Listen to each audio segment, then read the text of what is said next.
After Game 9 of the NCAA Baseball Division III Decatur, Illinois Regional, we are here with Denison after they defeated Webster University.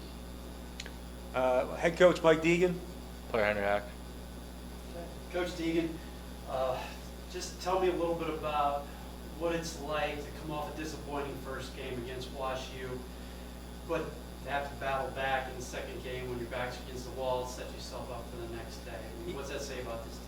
Yeah, I mean, we know. I mean, we take pride in being one of the best bounce-back teams in the country, and we really try to embrace that, the adversity and all the things that come along with playing tournament baseball. And, you know, when you're at this level, playing teams like Webster, playing teams like Wash U, it can go either way. Like, there's just swings in the game, and so our mission is just to keep playing. And, you know, guys like Henry tonight made it a lot easier for us. And I also want to give a tip of the cap to Coach Rome, who's called a really good series in general. I mean, our pitching has been phenomenal. But tonight the story was Henry Hack. Right? Henry Hack just kept them off balance all night and just made it really difficult. And when guys didn't get on base, it just you know, we hit double plays, which I'm sure you'll talk about. But great effort by Henry, and it gives us a chance to play for a regional championship tomorrow. Henry, your role is typically in relief, so you know you see your name penciled in. I think most people, it's like 4 good ones, something like that. Did you picture yourself going 7 2/3? How do you feel? Like, what was the mentality just as the game kept going on? Yeah, I think for the most part it was just taking it inning by inning. Any inning I can get, I would take. So first inning, got out of it. Second inning, got out of another situation, and then from there just kind of cruised on. Probably averaging like 10 pitches an inning, and I was like, I could keep going. And each inning was pretty efficient, so I was just trying to extend it as long as possible. You know, Coach Rome before the game was like, don't worry about extending yourself, just put up as many zeros as possible. So that's just kind of what I tried to do. And as many zeros as possible, Coach.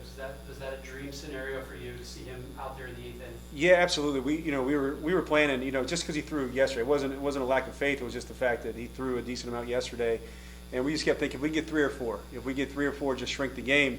But Henry just articulated that really well. It was very low effort. Just the two-seamer was working. He was getting ground balls, and it was pretty low effort for the most part. So it just allows us to keep sending them back out, and we just didn't want to give them any momentum as long as he was carrying forward like he was. So yeah, it was a dream scenario for sure. And Henry, did you just talk about it? It seemed like every time they got somebody on base, defense bailed you out. 5 double plays turned. Yeah, it's just trusting my defense for the most part, and just throwing balls in the zone. If you don't throw balls in the zone, they can't hit it to middle infielders, and if they hit balls to middle infielders, typically it's 2 outs. I always take 2 outs.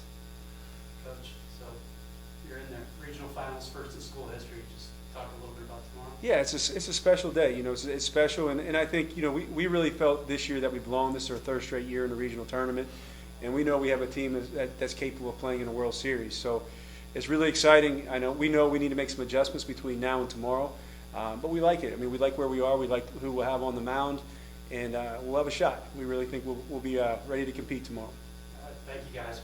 Appreciate it.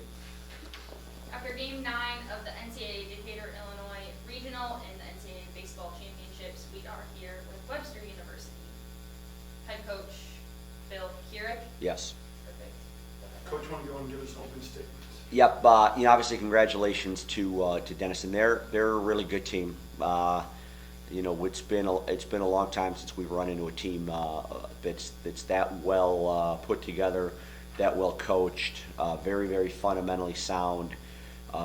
You know, that's a type of a team that can win the College World Series. That's you know, we've had that opportunity to be there 4 times, and that's who you play in the World Series. So they're great. The kid that's on the mound for them, Hack, awesome, just awesome. He you know, he pitched last night and throws 8 innings tonight. You know, and if you're gonna come out of this thing through the losers bracket, you've got to have somebody do that, and they did. So, you know, congratulations to those guys. Coach, kind of talk about your season. Great season, 37 wins. You know, you get back to the NCAA tournament, obviously, and the innings probably not what you expected, but kind of talk about your team and about the season a little bit. I'm pretty sure I think we tied the school record for wins. You know, I think we've had 37 a couple times now.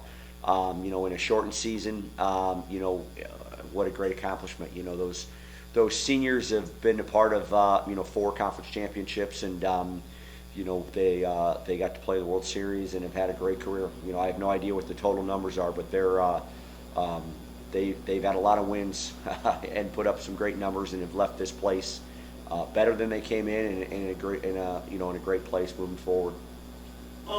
We talked in the preseason about being having the season short from last year. Now, what does it come back? Come back this year, and you were able to get all your games in. You played it for 40-some games, and this kind of makes up for what the kids kind of lost that last year. I guess that'd be kind of fun to finally get a chance to play baseball after not playing for almost an entire year. Yeah, the uncertainty was the tough part. You know, when we got shut down last year, you know, I remember talking, maybe you know, they jumped a gun. Maybe we can come back in the middle of April. I mean, here we are the following end of May, and we're you know, just able to take our masks off, you know, and do things. So, you know, to be jumped ahead 14, 15 months, and had to finish up a season and give those kids that, you know, I can remember coming home from Florida, and we met in the locker room. They dropped their stuff off and they went home last March. You know, to be where they're at now, there's a lot of satisfaction that these kids got a chance to see it through. You know, and they came up a little bit short, you know, as we have many times, you know, but we have just unbelievable kids. You know, this is a group of kids that is going to be successful in everything they do. I think every coach would tell you, but it's the God's honest truth. This is a group of seniors that they give a great effort on the field in the classroom, and we've got winners out there that are going to do well for life and whatever they decide to do.